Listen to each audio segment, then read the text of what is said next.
Okay. Ice cream. Right, we're live, and welcome to Grumpy Vegan Grandad, our lockdown chats. Some of us are in better weather than others.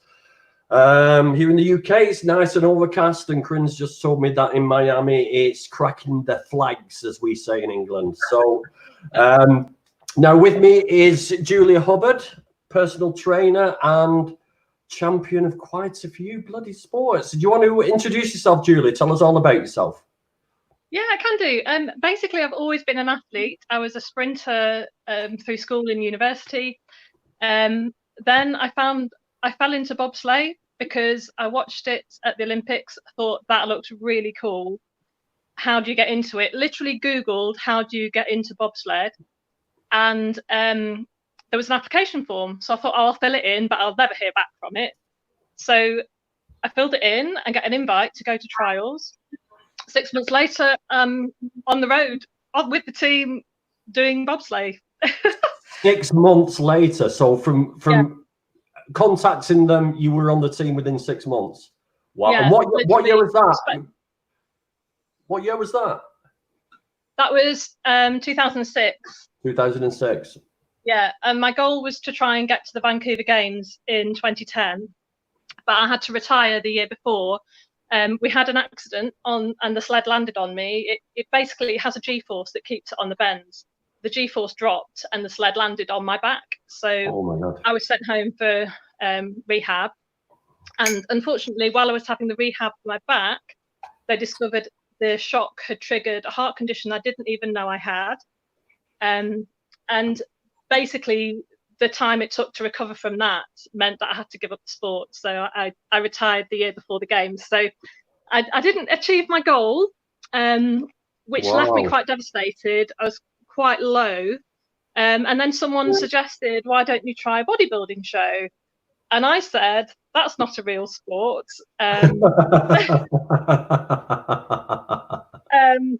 So the guy at the gym just kept going on, why don't you just give it a go? So eventually I went, oh, do you know what? I'll do it once. And I know I'm going to hate it, but at least I'll have tried it. Did my first show, came off and went, when can I do another one? And I've been hooked, and I've done 66 shows now over the last 10 years. Wow. Because there's a lot of preparation that goes into, I mean, when Korin came on Veganville, he was in prep for a show, and I saw what he had to do. So do women have to go through a similar regime for shows? Is it the stripping, the water fast? Is it a similar thing? Yeah, it really depends what division you compete in. So I do the natural figure, which is a moderate class, so I don't have to get the crazy conditioning. So because it's not so extreme, the preparation isn't quite so extreme. It's still really hard, but I need to come in with quite a full, healthy look. So I don't do the water depletion. I go in kind of fully hydrated. So that peak week that everyone kind of knows about, that's horrible, I don't really have to do a lot. As long as I'm in good shape and I'm ready, I kind of just cruise into my shows. So yeah, that's allowed me to actually get on stage a lot, and I really enjoy the stage bit. So I like the category that I do because it gives me the freedom to actually get on stage a lot. So I think the most I ever did was 12 in 1 year, but I kind of would back them up. So I'd do like a Saturday show, and then I'd drive up to another show and do another one on the Sunday. So I'd maybe do 2 in a weekend and things like that. But I just really enjoy it, and I just think if the enjoyment ever goes away, then that's when I'd stop. But the first few years was all competing in England, and then I got a few invites to some overseas competitions. I eventually got my pro card, and titles wise, I've won the Natural Universe 3 times, twice as a pro, and I've won an amateur world title 3 times, and I've got 5 British titles. But you can never get complacent, and probably and it's always hard when you have done well and you have won shows, taking yourself back and really committing to it can be quite hard, because you've got to set yourself a new goal, and going in as the reigning champion is much harder than coming in as the underdog, or I feel it is, because everyone's there to catch you. So you've got to be always like ahead of the game. So yeah, it's but I just absolutely love it, and I enjoy the prep, even though it's hard and being in a deficit is never really much fun. I think if you find what works for you and you can fit it around your lifestyle well, I think it's a 3 month prep is too long to be miserable. So I always try and find a way to make it enjoyable as well. I've got a little message from Bohemian B. She's our moderator today. She says, "You look amazing. That's my motivation." So nice comment there. I know you should never, ever ask a lady her age, Julia, but could you give us a little hint in your sort of decade area, or maybe your exact age without being too forward? Yeah, of course. I'm not ashamed of my age at all. I'll have to admit, when I hit 30, I was not happy at all. But then there were some of the best years I've had. When I hit 40, not a problem. Next year I hit 45. Wow. So my new goal for next year, because obviously I'm a sprinter by background, every 5 years you enter a new age category in Masters Athletics. So next year I'll hit 45, which means I go in at the youngest end of a new age. So so with lockdown, I'm doing more outdoor training. I've got back into my athletics training. So I'm already getting ready. So next year, as well as some bodybuilding, I'm also going to be competing back on the track. So yeah, I'm out doing lots of sprinting and hill work and stair workouts. Yeah, just so yeah, I'm excited about turning 45 next year because that's amazing. I get a whole new goal. That's amazing. You do look really well, but we know what that's through, so we're going to talk about that later. Poor Korin here. He was eating a bowl of something that looked delicious earlier, but he's finished it now. So we'll jump down to Korin. Tell us all about yourself, Korin. Yeah, so I'm a 3-time pro bodybuilder. I've been in the military for about 8 years and also been vegan for another 8 years, online master fitness trainer and nutritionist. Is that it? That was short. What about Veganville? What about your life now? And come on, you're supposed to be selling yourself, Korin, for God's sake. When we're talking privately, you can't shut him up. You know what I mean? True. Yeah. So, I don't know. Ask me some questions. What else you want to know? Well, what I want to know is why you're keeping me on 1,750 calories a day. Why? Why? It's gonna be lean, bro. So for those of you who don't know, I'm actually under Korin's supervision. He's an online trainer, as is Julia. We'll talk to Julia about that as well. He's been training me. He's been carefully watching what I do. I've been sending him measurements every month, photographs. He's been giving me diets, plans to stick to. And I'll tell you something, I've seen amazing results.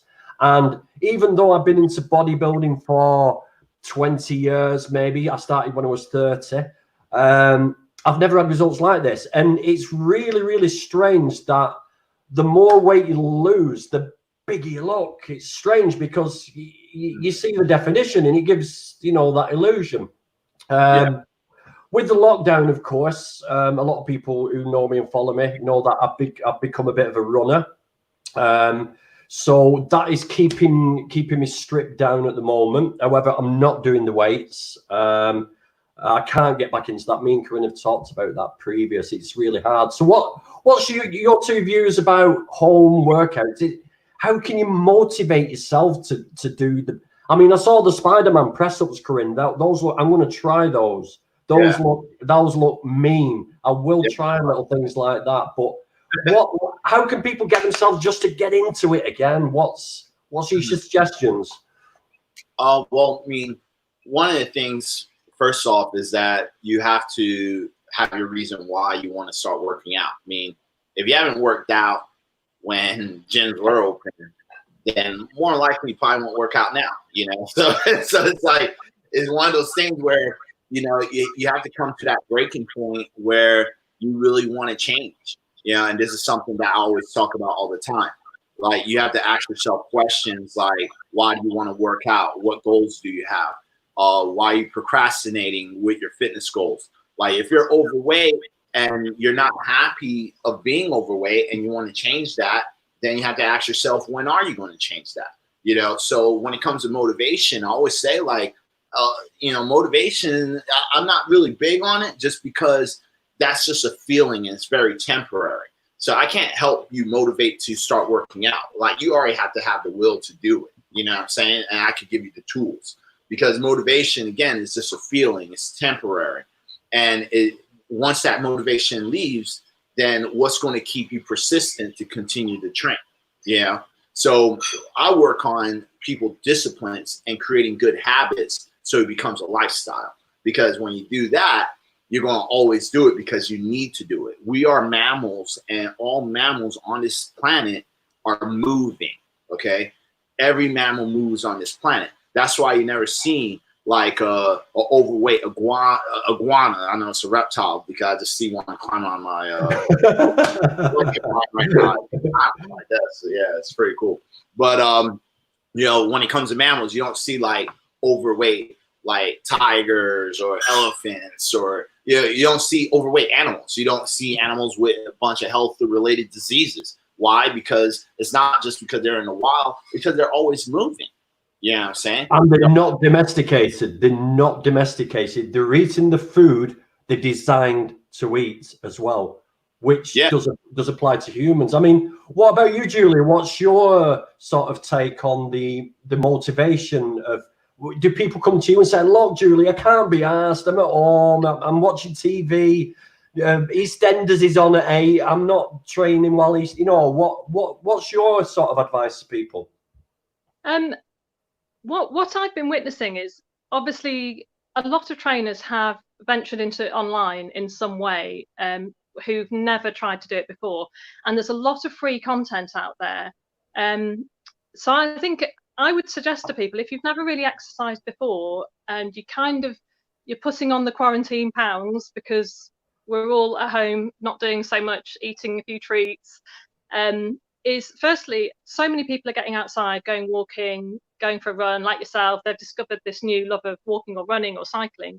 But there's so much content online, and I think it's really a matter of either reaching out to a coach that you're watching online who looks interesting, or try some different. There's so many free classes online now. You could try so many different things and really try and find something that you really enjoy doing. Because at the moment, I think to get started, you just want to get into good habits, and to get those good habits, you need to be doing stuff that you enjoy. So do anything, as long as you're having fun and enjoying it, or there's an instructor there online. There's so many Instagram lives and Facebook lives. Try and get some kind of routine. So first thing in the morning, you log on, and most of the people who are putting content out are telling you when they're going to stream. So it's really easy at the moment to get hold of some great advice and some great classes and really discover what you enjoy. And then once lockdown's finished, you can go and find where you can do those classes for real. Yeah, I agree. And UK Vegan Family have just said lockdown is good motivation, keeps you busy.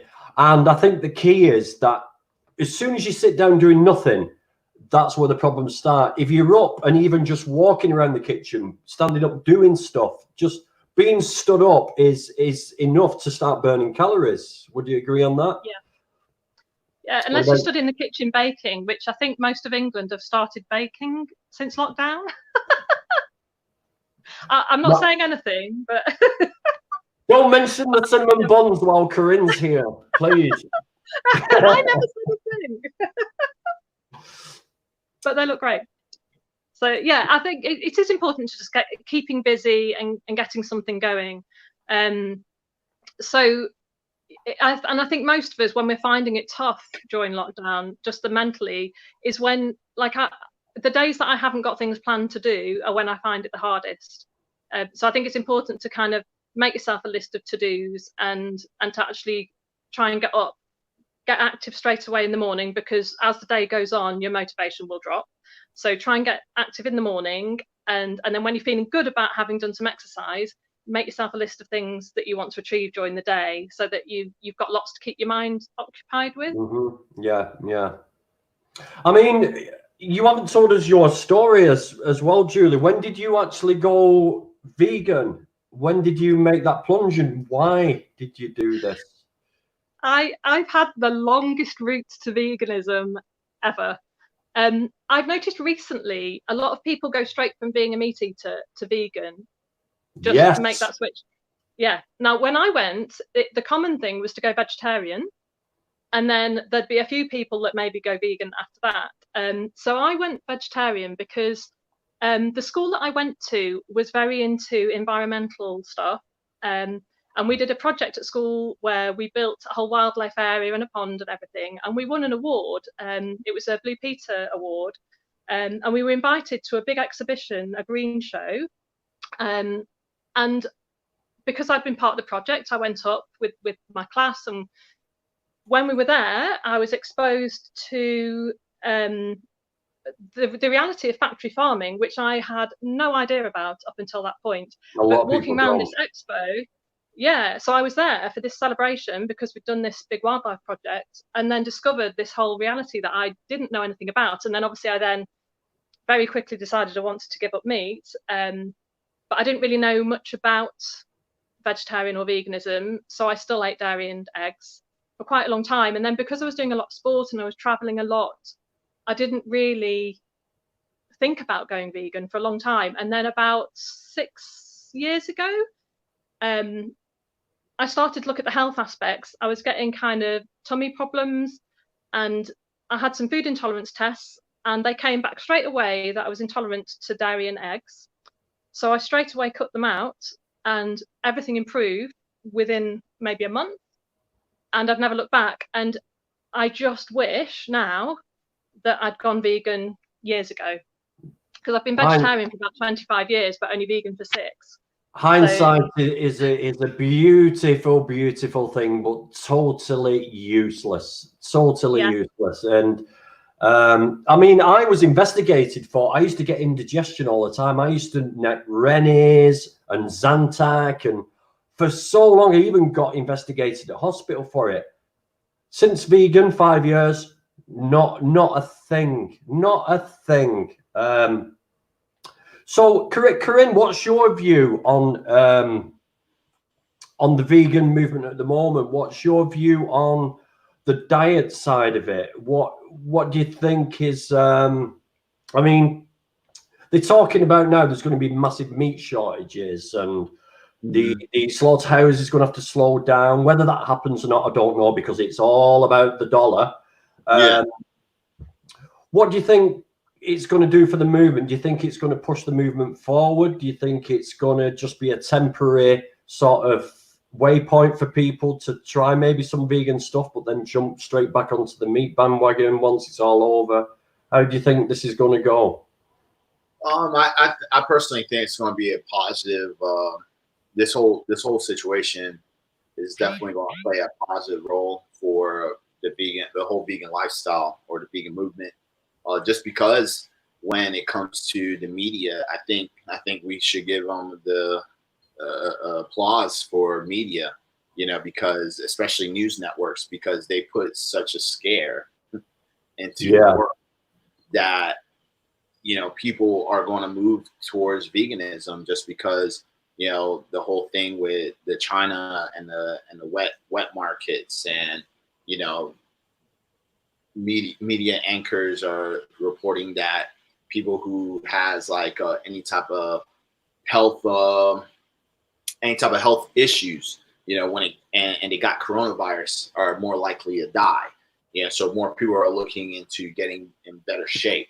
And then with like the president shutting down these stores, the meat markets, even in America, like they're shutting down factories because people are getting COVID-19. And just like everyone that has a lot of time on their hands, and they're constantly on social media gurgitating information into their head, like they're probably asking themselves, like, why they're shutting down these meat markets. There's COVID-19 there, and then how algorithms work and stuff. It kind of just go down that rabbit hole every time. Like it's like that for anyone that searches for anything. You go down that rabbit hole of social media, connects to one video to another video. Next thing you know, you're watching a vegan slaughterhouse footage of what's going on in the slaughterhouse, and your first initial instinct was, why the meat market shut down. You know what I'm saying?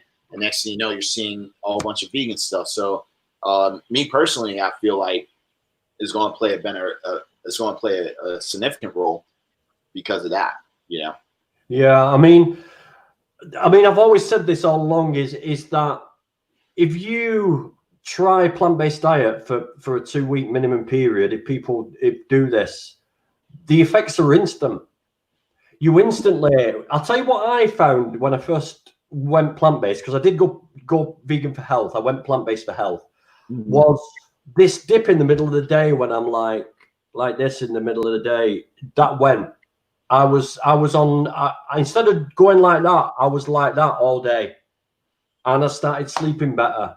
Of course, I said before, the indigestion started disappearing, and I noticed my fingernails growing quickly. I had to shave my head twice as often every month. It was just, everything happened so quickly on a plant-based diet. And I think that is a really, really good result to keep people on that plane, because what will happen is, once they do revert to meats and dairy and eggs, those problems start coming back, and they think, oh, hold on a minute, they can start putting 2 and 2 together. So I think you're right, Korin. It is going to be a nice opportunity for people. I mean, I've got a question here now. I don't know what your guys' expertise is on this, but Bohemian B says she has Crohn's disease, and the doctors argue with me why I should go on meds and not rely on the vegan diet.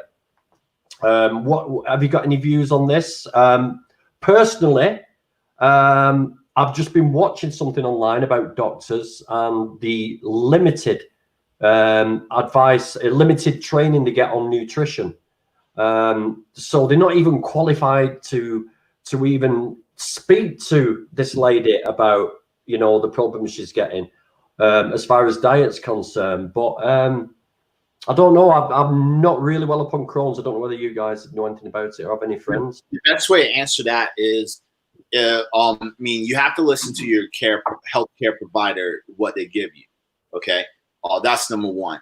But if you want a second recommendation, go to a plant-based doctor so you can get second recommendations on how you're going to do the vegan diet. Because see, how you're asking that question just when it came up, you're putting apples and oranges. The doctor's trying to cure you for the Crohn's, and you're trying to come out with, but I want to go on a vegan diet, right?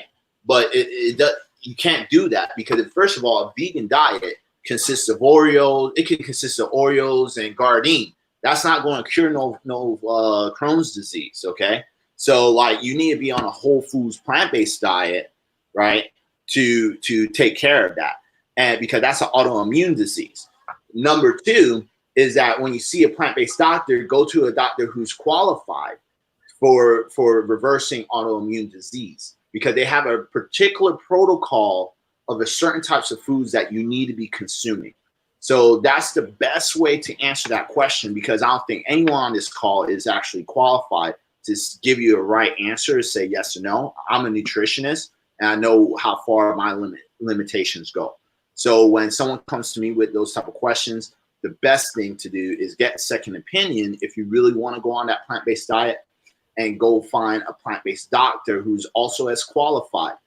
Again, Danny is right, you know, like from what he says as well, you know, but you know, you definitely want to go to a specialist, okay, for that. So that's I mean, she said there, no, I'm on zero meds and the doctors don't like it for 5 years, no pain or fatigue.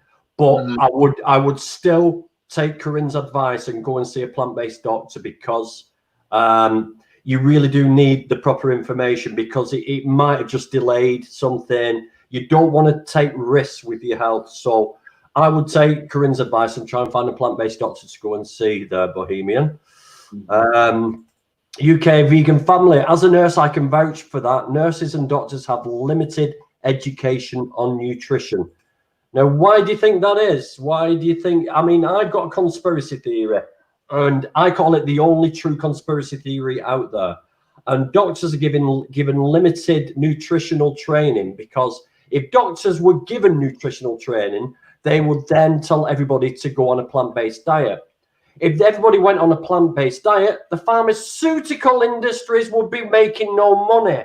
Then the doctors who supply the pharmaceutical industry with the patented drugs, it would all fall apart, you know. And that's the way it works at the moment, is doctors only cure when something's broken.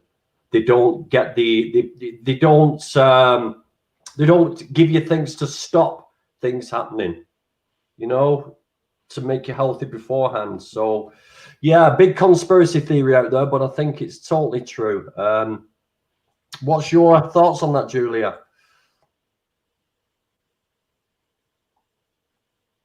Hello, Julia. I definitely agree that I think medical students are given maybe one lecture out of their whole 5 years in the UK on nutrition advice. I think it's a very closed system. A doctor is told you treat by medication or surgery, and that's pretty much it. And that's what they think medicine is. I agree with you on the conspiracy side of it. There's no money to be made if everyone's healthy. But I think our biggest issue in healthcare is that everything is responding and nothing is preventing. And I think if we shifted the mindset, and I think some countries are doing this already, where they're looking at how can they prevent illnesses happening so that you don't have anything to treat. And I think if we could shift our whole healthcare system round so that we're trying more to prevent things than to cure things, we would be so much healthier. But how you persuade a massive system to shift its focus, I don't know. The vegan movement, the vegan plant-based movement. I mean, because even the cholesterol scores, they base the cholesterol scores on a sick population. So if you've got a cholesterol score of 4.5, your doctor will say, yeah, you're fine. You go ahead and live your life. You know, yeah, mine's 2.5 or something silly like that. It should be under 3. And it's just crazy things like that that get me so annoyed, is that we base everything on our sick populations to bring a level of normality which isn't normal. Same with the type 2 diabetes and all this, the obesity. Yeah.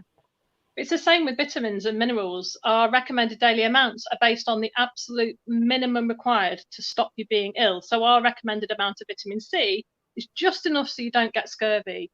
It's not about having optimal health. It's just enough to stop disease. And having that mindset of everything, oh, it's just enough, or it's not good enough. That's not giving us optimal health. Yeah, correct. I mean, what's your thoughts on the supplement industry, Korin? I mean, there's within the fitness industry, there's a lot of pushes on all sorts, on vitamins, on this and that. I know you plug a few certain vitamins that you use for yourself, and you push. I say you advise people to have a look at. But there's a lot of stuff out there like vitamin D, the B12, and people don't realize that all these vitamins and minerals are in the foods they eat. And it's as though they're trying to mend something that isn't broken when it comes to certain vitamins. It's just crazy. It's like, you know. Well, I mean, my whole partake in the supplement industry is that I mean, supplements has a place for it. The same thing with medicine. I won't just. I have to kind of disagree with the whole medicine and doctor thing, just because sometimes you need medicine. I mean, is medicine being overused? I feel so. Yeah, like I've seen doctors prescribe, you know, antibiotics just for the common cold. You know what I'm saying? Like, I think that's a little too extreme. But like, you know, there is a time and a place for everything. Same thing with supplementation. So when it comes to supplements, the whole reason behind it, let's say we're just talking about multivitamins, is because people in general don't have education. It's not just doctors. It's people in general don't have education when it comes to nutrition. That's what it is. It's the ignorance of everyone. Yeah. So because when people go to college, yeah, each or university, everybody has their own curriculum. All right. And you have something called electives. So if you gave a shit about your diet, you would have took a nutrition class as an elective. All right. If you didn't, oh well, tough shit. You know, that's what's going to happen. Yeah. But when you take supplementations, though, again, it has a place for them. And the thing is that you want to look at like the quality, but you don't want to be 100% dependent on it either. So yeah, you can get a lot of your vitamins and minerals from Whole Foods, but a lot of people don't even have the idea of where they can get those vitamins and minerals if they needed it. You know what I'm saying? So taking a multivitamin, taking B12 supplements, vitamin D, all these things is a good backup. Now, the only thing I like to say as well is that supplements could only play up to 30% when it comes to helping individuals when it comes to their health and wellness. All right. So when it comes to that, that's why you don't want to be 100% dependent on supplementation. And I feel that sometimes in the supplement industry, if we're talking like multi-billion-dollar companies that like market certain products by using steroid out, you know, juiced up bodybuilders, or, you know, a very sexualized, you know, robust woman, you know, that's half naked, you know, to sell the supplement. And which supplement is this? I'm joking. I'm joking. You look into those supplement companies and you look into the quality, right? Because this is where I kind of like, this is where I discuss about I don't like this supplement industry when they do this, is when they exploit men and women to sell those supplements. But then when you get it, you're literally getting a pile of shit in a bottle. Yeah, because it's filled with chemicals, filled with artificial flavors, filled with fillers. All right. That's when it's wrong. And then at the same time, you know, in the United States, the FDA does not regulate supplementations at all. So there's no regulation. People can create whatever they want as long as it's not really killing anybody. And people can make millions of dollars exploiting other people to sell the product. Yeah. And it's not something, it's not different than any other company that's out there beyond supplements. Fast food industries does it. Restaurants do it. Yeah. A lot of people do it. Beer, alcohol industries do it. Cigarette companies do it. You know what I'm saying? So it's a very broad thing because a lot of people use these tactics in marketing campaigns. And you know what? I find it absolutely crazy because before I was vegan, I never worried about supplements. Never took any. Never even crossed my mind. I spent 40 years of my life, 45 years of my life, not taking any supplements. Now all of a sudden I'm vegan and everyone's telling me, oh, because you're vegan, you're going to be deficient in this, deficient in that. You've got to take this, you've got to take that. Fuck off. What? You know what I mean? It's like, Julie, you know what I'm talking about? It's like, how many meat eaters out there are B12 deficient? Everybody becomes a nutrition expert and a doctor as soon as you tell them you're vegan. Oh, you got to get your vitamin D down. You got to get your vitamin B12 down. Who the fuck are you? You know? Yeah. No. You know, so yeah, it is a bit of a. I mean, I've just had a question off B again, and she's saying, what's your take on the vitamin D theory to help protect against the coronavirus? Now, I've been told nicotine can combat the coronavirus, and there's all other things that people are saying. You know, it's like, what do you believe? You know, to me, it's let's get immune to it, and get it over and done with. But I'm very, very curious to find how many vegans get it and how they reacted to it. I'm very, very interested in that, and that'll make some great viewing after all this is like the herd immunity has happened and all this. But I'll be very interested to see what reaction vegans had to this virus. True. Well, I mean, with the vitamin D thing, I mean, I'm not a medical doctor, so I can't say anything about it.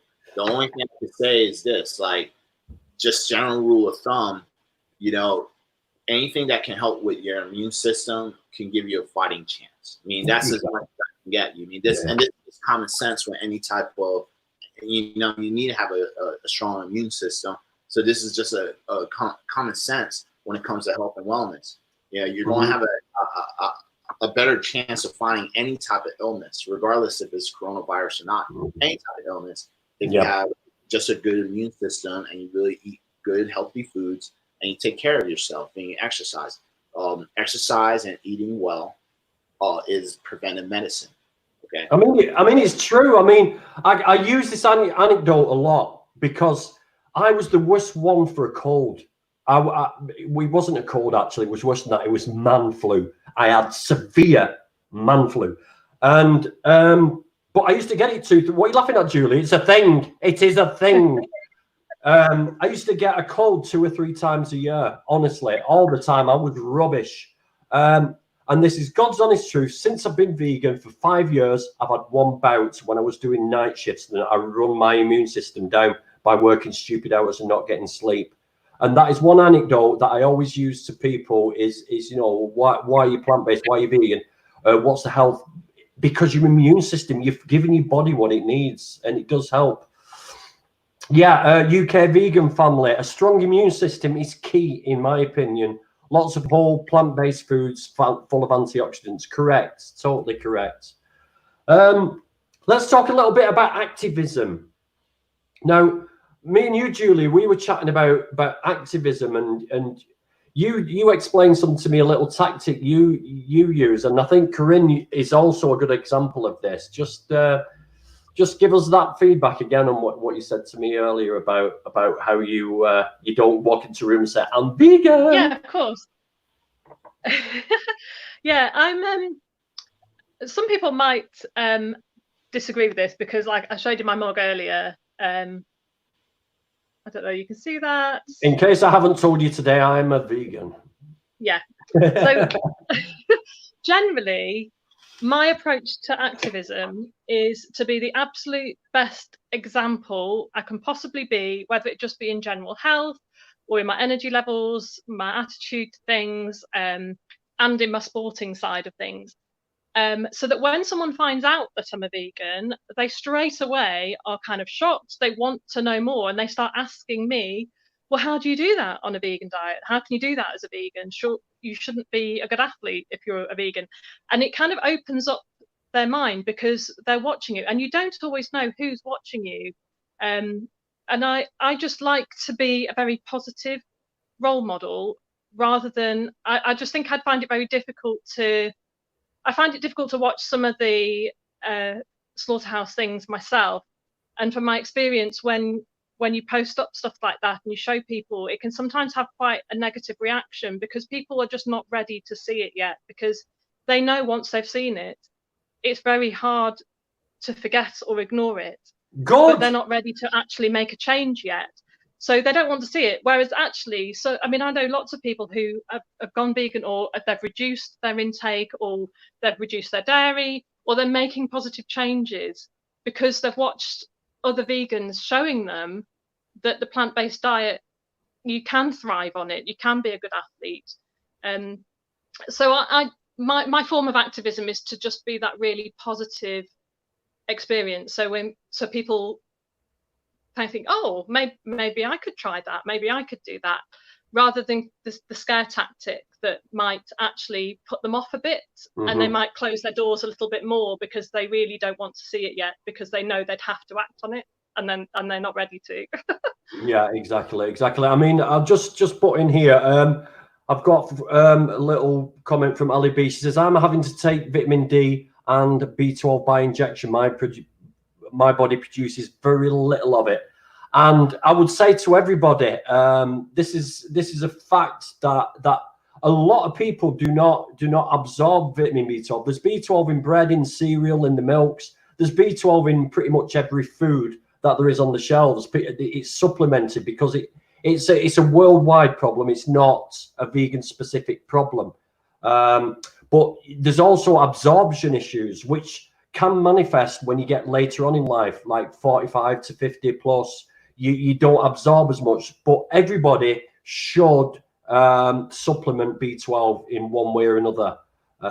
So thanks for that, Ali B. But yeah, the activism side of it is, I mean, this myth is dying a little bit now. This myth that vegans can't get protein. There's still a hell of a lot of people out there who believe this, yet they watch gorillas on TV and hippos and elephants who are all herbivores, and they're absolutely massive and building muscles. So yeah, there's a lot of people out there who know all about this now. But it is great to see people like Korin and you yourself, Julie. If anybody's not seen Julia's Instagram, I will link it below when it comes back on for general viewing. She's got, and I hope you don't mind me saying this, she's got an absolutely amazing body, and even more so now she's hitting 45. Now, I know I've got friends who are younger and they're walking around like King Kong. You know, it's like you've got an absolutely amazing body. You put a lot of time and effort into it, and you do a lot of work for it. But it just shows you that there's no top end limit on it. There's no bottom end limit on it. Anybody can do it. And it's just a matter of getting the right trainer, getting the right advice, doing a bit of research, and having a bit of self-discipline. Korin, of course, is the male example of it. He's I mean, some of the pictures from when you were over in the Marines, Korin, he was a big guy, but you looked bloated, didn't you? You sort of had a round face, and you look completely different to what you do now. Absolutely. And mostly when I was in Marine Corps, not the Marines, but when I was in the Navy. In the Marines, I was just really young and doing a lot of shit. But like when I was in the Navy, things kind of calmed down, and that's why I put on a lot of weight. And most of it is just because dietary habits. You know, I was consuming more. My lifestyle, when you gain more rank, you know, you don't have to do so much dumb shit. So it's like, you know, your activity levels kind of go down. And then, but my food habits and dietary habits were still going up.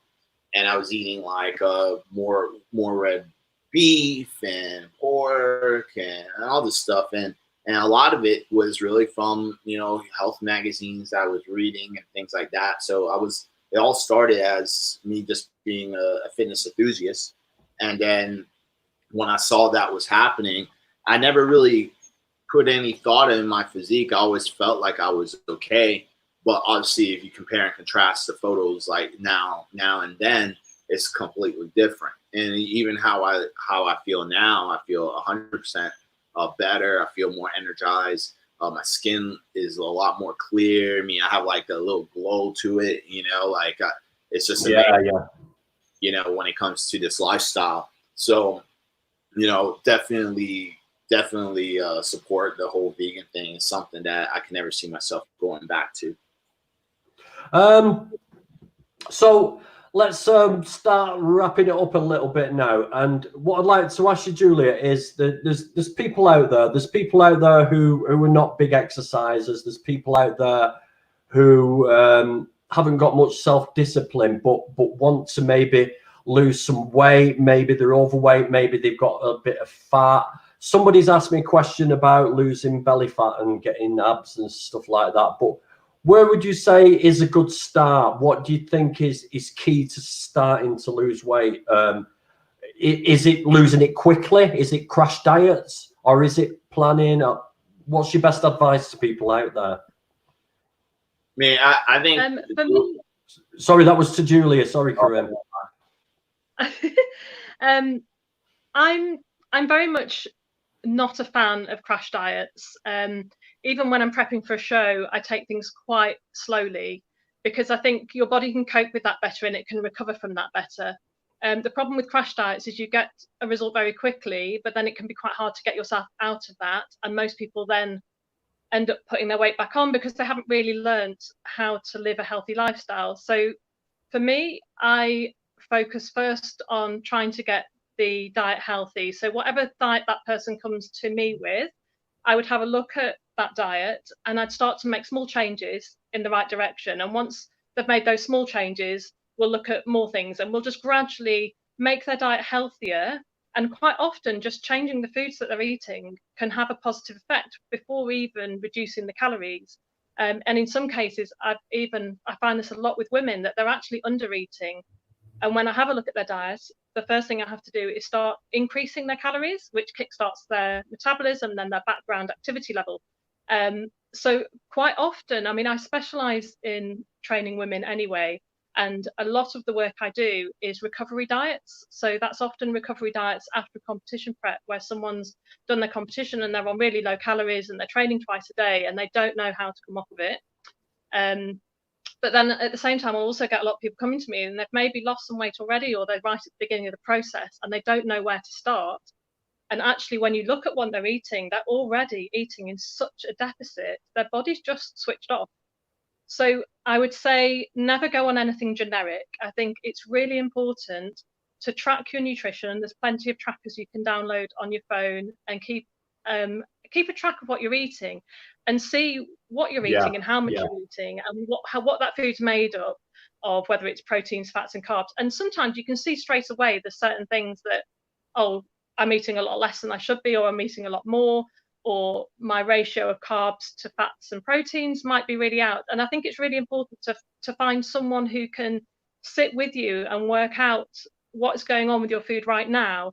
Because if you go to a generic diet and say, right, I'm going to do that diet, it might actually be on more calories than you're currently on, or it might be such a big drop that there's no way you can stick to it, and therefore it will fail. And I think the biggest thing and the best diet is the one that you can stick to long term. So you're actually building a long-term healthy lifestyle rather than just going on a diet. Yeah. So I think you have to think of long term with no real finish line. It's you're building a healthy lifestyle rather than the diet. So that's kind of my approach. I've got a question here. I think Korin, or either of you could answer this one actually, is I just wish my lad would shake the idea that you have to eat meat, eggs, fish, milk for protein. He's a rugby player and wanting to get back to the gym. Always ask, where's your protein with my veg? What would you say to this guy? I mean, this sounds like a marital thing. And when it comes to couples, I always tell my clients when they come to me and they have a spouse who doesn't want to do the vegan diet, I always say, don't worry about it. I think it's a son, Korin. I think it's a son. The son. Yeah, I mean, again, you can't force him to do it. The only thing you can do is inspire. So the first thing I will always pay attention to is, what are you doing to inspire the son to go vegan? Because it's like, I'm going to talk just even through my own experience. Like my mom wanted me to go vegetarian, right? And when she wanted me to go vegetarian, she's eating veggie burgers and she's overweight.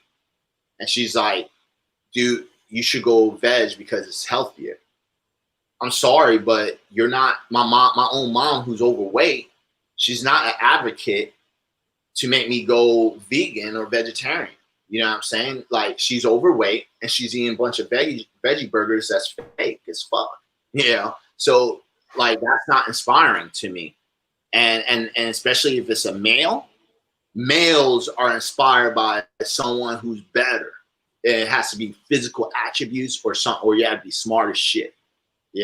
So it's like if you're just coming to them and like you should do it because it's this and that, it's not going to resonate. You know what I mean? Maybe you could try like showing them other athletes, other rugby players that's vegan, but I feel if it's in the household type deal, it's going to come better if you become an inspiration yourself. You have to be in the best shape. You have to look good and really show it to impress them. And because even with me, even though my mom was trying to get me to do it, who got me to do it was Gary Roski. Now he's not no athlete, but when it came to the words and the facts, that's what resonated to me. And then and then after speaking to him, the next thing I did was looked at other athletes. That was the second thing I did. I looked at athletes because I was like, I'm a Marine. You know, at the time I was like, I'm a Marine, man. So if you're going to try and make me do some veggie diet or whatever, you know, I hear you about killing animals. You know what I'm saying? Like I heard him when he said that. I've been in war, so I understand about death and killing and innocent things. Yeah, I understand that. So I could relate with you from there. But what about the physical aspect? Because at the time, Gary was just some bald white guy who has some straight facts, but like it has some straight facts, but like it wasn't like he was an athlete, and it was the first time I ever heard that. You know what I mean? So I'm like, the whole world eats meat. That was my idea. The whole world eats meat, and this guy's trying to tell me. So it was a part of ethics that made me think differently, but at the same time, the whole world eats meat. Yeah. So let me test. Let me see if this dude's right about his ideology. I didn't want to just cut him out real fast because he made a lot of sense and it resonated. You know what I mean? So I always say like inspiration is probably the best motivation of anything. Yeah, definitely. So that's what I usually do is that. That's how I promote veganism. I don't do a lot of pushing and stuff like that. I just inspire people and I educate. You know what I'm saying? Like that's what I do. And I'm surprised that so many people go vegan because they just see like I'm breaking barriers of things people believe that it's impossible. People think you can grow, you know, gyno or bitch tits eating soy, but I'm like, all right, let's test that theory. I'm going to just pound a block of tofu. You go through so much soy goes in my chest and see if my penis go inside out. And 8 years doing it, none of that happened. So now people are like, well, that guy looks more manly than most men out here, and this dude's eating tofu and vegetables. You know, that's gonna mind boggle the shit out of people. And people are like, I want to see what this guy is about because he's breaking factors. This is, and I'm not, you know, I know some of the stuff I say is a little fun, but like this is stuff I hear all the time. Yeah. From clients, from social media, when I walk around. If I put on a vegan shirt, sometimes I don't even realize it because I do it so many times. Wear a vegan shirt, people are just like, damn, you're vegan, man? I just hear it right out of nowhere. And I'm like, how you know? Like, and I'm like, oh yeah, I got a big label on my shirt. Yeah, but it's different than a regular person who wears a vegan shirt and when I wear a vegan shirt. See, when I wear it, that shirt's tight as hell, right? And they can see the muscles through that shirt. And they're like, dude, this is either this guy's lying or he's the real freaking deal. I need to talk to that guy. You know what I'm saying? So inspiration is where it's at. Yeah, definitely inspiration there, Ali B. So maybe just start throwing some links down to Korin's Instagram to maybe, I mean, would you have a chat with him on Instagram if he sent you a message or whatever, Korin? You'd have a chat with him. So, Bohemian B, Julie's pictures are my inspirational goal. Give me a couple of years, I'll show my abs. Oh, there we go. You're inspiring people, Julia. Oh, definitely. Let's connect on Instagram so I can follow your journey. You get that, Bohemian? I don't know whether she is on Instagram. I think she's on Twitter, but I'm sure we'll connect somewhere. We'll find a way. We'll definitely find a way. Okay, I wanted to just touch on one more thing because it's a thing that really, really bugs me. I've got a resident troll on Facebook, and he talks about the keto diet, and he keeps referencing people who are called doctor because they've got a qualification in hypnotics or acupuncture, and they write books. And why do you think so many people go for this keto diet when we can turn around and say, look, if you want to lose weight and you want to eat as much as you want, fill your stomach 10 times over every day and still drop weight, go on a whole foods vegan diet, you can eat as much as you like and lose weight.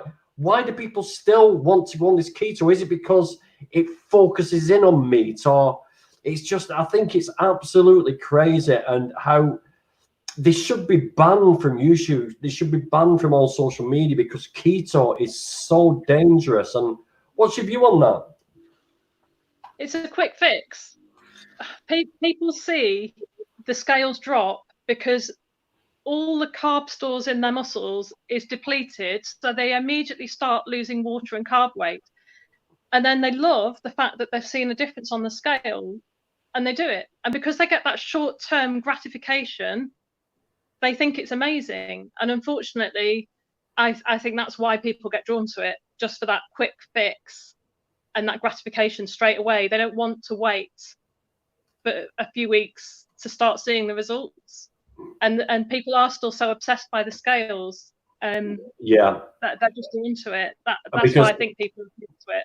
Yeah, I mean, it's the same with the Juice Plus. I mean, how can you say this tablet that has got dried vegetables and fruits in that have been made into a powder? Why not just eat an apple and a banana and an orange? And it's just, what is it me, or is it the people who are really sort of, it's just clever marketing, I suppose. Yeah. I suppose it's not people being dumb. It's very, very clever marketing, and people are desperate. Some people are desperate to lose a lot of weight very quickly, and because of social media, people are very, very image conscious, because the ideal woman is like that, the ideal man is like this, and it's like, yeah, they feed.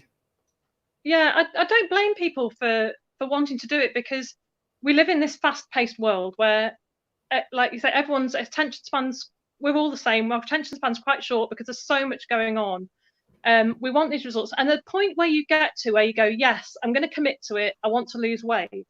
Of course, at that point, you really want to see results quickly. And the last thing you really want to be told is, let's do a sensible approach that's going to last you a lifetime. People just want to see that scale moving because they've suddenly got this motivation. So they want the results that will give them more motivation. So I don't blame people for kind of getting to that point where they've finally made this decision to do it, and they just want to see results, because it's human nature. We want to see results quickly, but that's down to us as fitness professionals to explain and educate and help people understand what is the healthiest long-term approach, rather than just relying on the quick fix. And if that quick fix gets them into it, but then they maybe start to ask questions and look around and find better solutions, that's fine, I guess. But it is very hard. I don't know whether you see the same, Korin, with people that they find that motivation and they just want results. Yeah, I mean, part of it, yeah, but I think there's another part as well, and because I mean we are people of conveniency, you know, so that's with anything. But there's also another part where I feel it doesn't require a significant change in lifestyle. And I think that's part of it, because again, majority of the world do consume animal byproducts. And when it comes to going on a keto diet, you know, you're telling people that they can eat more of what they already love, you know. So the emotional connection is already connected. See, when you talk about veganism, it's like I said a quote this morning, actually. It's like, it says, let me see if I can remember it. It says something about like the truth without love is brutal, and love without love without truth is brutal, and truth without love is hypocrisy, right? And the thing with that is, like, when you come to veganism with that, like, first you have to show them videos, but like you mentioned, videos could be too brutal, right? Because there's no love behind that. There's no truth. You know what I mean? There's no love behind the truth. See? So it's brutal to the mind. It breaks the psyche. You know what I mean? So, and then to change, like even with me, to change that whole paradigm shift, your whole lifestyle, that requires a lot of stuff. It took me time to really get into that motion, to look at animals differently. See, I transitioned to veganism. You know what I'm saying? I didn't go veganism straight black and white just because I saw an animal getting slaughtered. I was in the military. I've seen people getting their heads shot off. So what's an animal? See what I mean? So Yeah. everyone comes from different places. So you don't know when you're talking to that individual where they're coming from. An ex-hunter, they shoot animals all day. You know what I'm saying?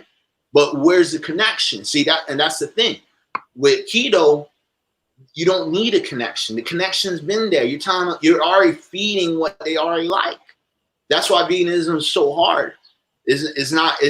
Things make sense because we're on the other side. We already been through the bullshit. But there's a lot of people that haven't went through the shit. Yeah. It's the truth.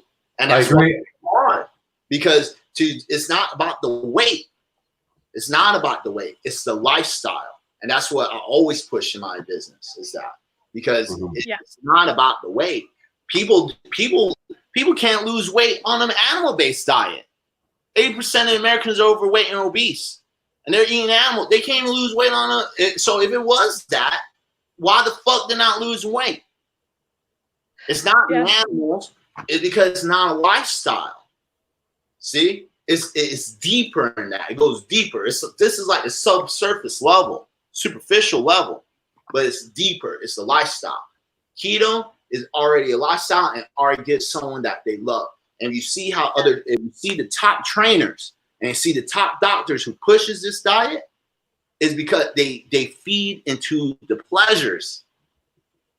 Of course it is. Yeah, I agree totally. I mean, if I told you guys out there now that eating Mars bars and lemon sherbet sweets, you will drop the weight. Oh, you're my savior. I will get your book. In fact, I might even do an experiment. I might even write the lemon sherbet and Mars bar diet book and see if it actually sells. And I can guarantee people will buy that book. I can guarantee it. We should try it. But listen, guys, we've been talking for over 40 minutes now. An hour. So let's wrap it up. It's been an absolute pleasure to talk to both of you.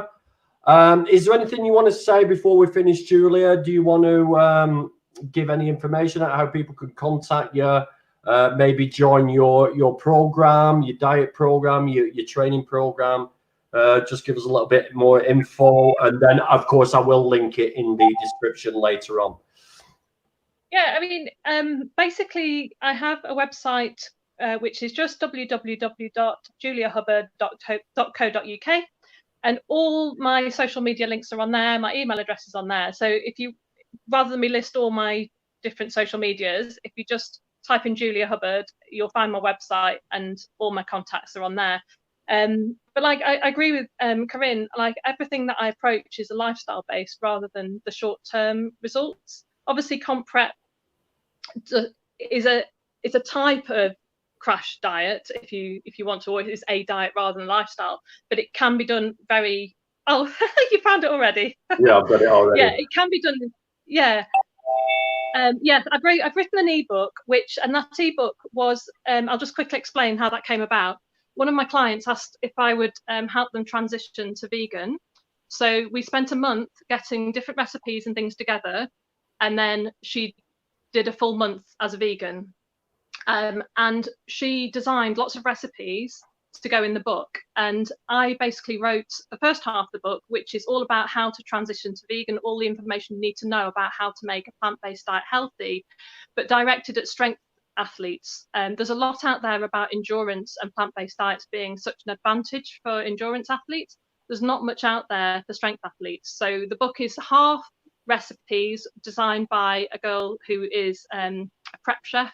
So she's very knowledgeable about cooking and making recipes out of very small amounts of ingredients and very healthy ingredients. And the other half of the book is all nutritional and lifestyle information about how to transition safely to a vegan diet. So yeah, the information's on my website as well.